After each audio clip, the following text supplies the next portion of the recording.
भारतीयों के दिल में बसा लंदन का वो रेस्टोरेंट जो आज़ादी के संघर्ष समेत कई यादों का रहा है गवाह, उसका नाम है इंडिया क्लब, जो आज यानी 17 सितंबर को बंद हो रहा है।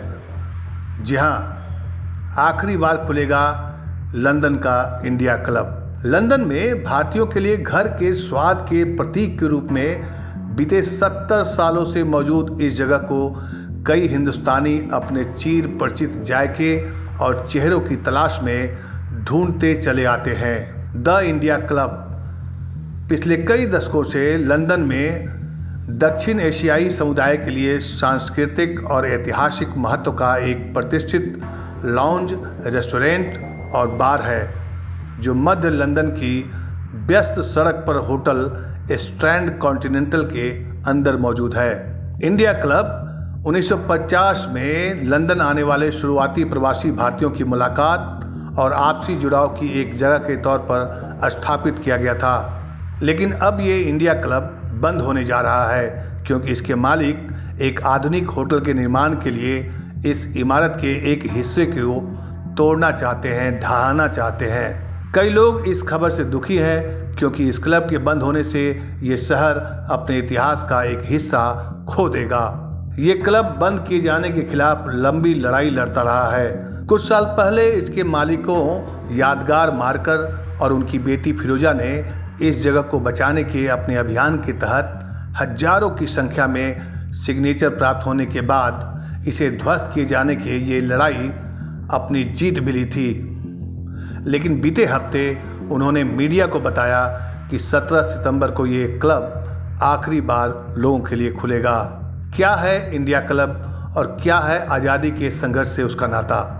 आपको बता दें कि फिरोजा मार्कर ने बताया कि जब से लोगों को ये पता चला है कि 17 सितंबर को ये बंद हो रहा है, हमारी व्यस्तता बहुत बढ़ गई है।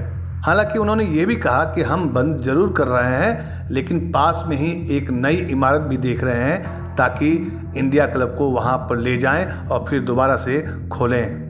ये खबर कई लोगों के लिए एक झटके के रूप में आई है क्योंकि इस जगह का इतिहास में एक मुकाम है। होटल स्ट्रैंड कॉन्टिनेंटल की पहली मंजिल पर स्थित द इंडिया क्लब की शुरुआत इंडिया लीग के सदस्यों ने की थी। ब्रिटेन में इस संगठन ने 1900 के दशक में भारत की स्वतंत्रता के लिए अभियान चलाया था। ये कहा जाता है कि इसके संस्थापक सदस्यों में भारत के पहले प्रधानमंत्री जवाहरलाल नेहरू भी थे। 1990 के दशक में इस संपत्ति को मार्कर परिवार ने लीज पर हासिल किया था। खबरों के मुताबिक शुरू में इस क्लब को भारत की स्वतंत्रता के लिए लड़ने वालों ने मीटिंग के लिए इस्तेमाल किया, लेकिन बाद में ये दक्षिण एशियाई समुदाय के लोगों के लिए खाने की मेज पर और आयोजनों के दौरान अपने मित्रों से मुलाकात की जगह बन गई। इस क्लब में लगातार जा रही इतिहासकार कुसुम बडगामा कहती हैं 1950 और 1960 के दशक में ये एक ऐसी एकमात्र जगह थी जहां भारतीय अपने यहाँ का खाना खाने और अपने देश की भाषा बोलने वालों से मिल सकते थे। वे कहती हैं कि द इंडिया क्लब ने इस नई जगह पर हम सभी के अकेलेपन को कम किया है। वे बताती हैं कि आज़ादी के वर्षों में भारत से भी कई लोग ब्रिटेन आकर बस गए थे।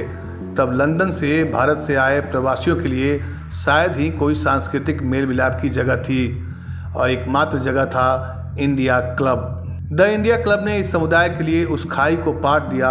इसमें भारतीयों के स्वाद वाले व्यंजन परोसे जाते थे, जैसे दक्षिण भारत का मुख्य भोजन डोसा, सांभर, उत्तर भारत का पसंदीदा बटर चिकन, स्ट्रीट फूड जैसे कि पकौड़ा और मसाला चाय और कॉफ़ी।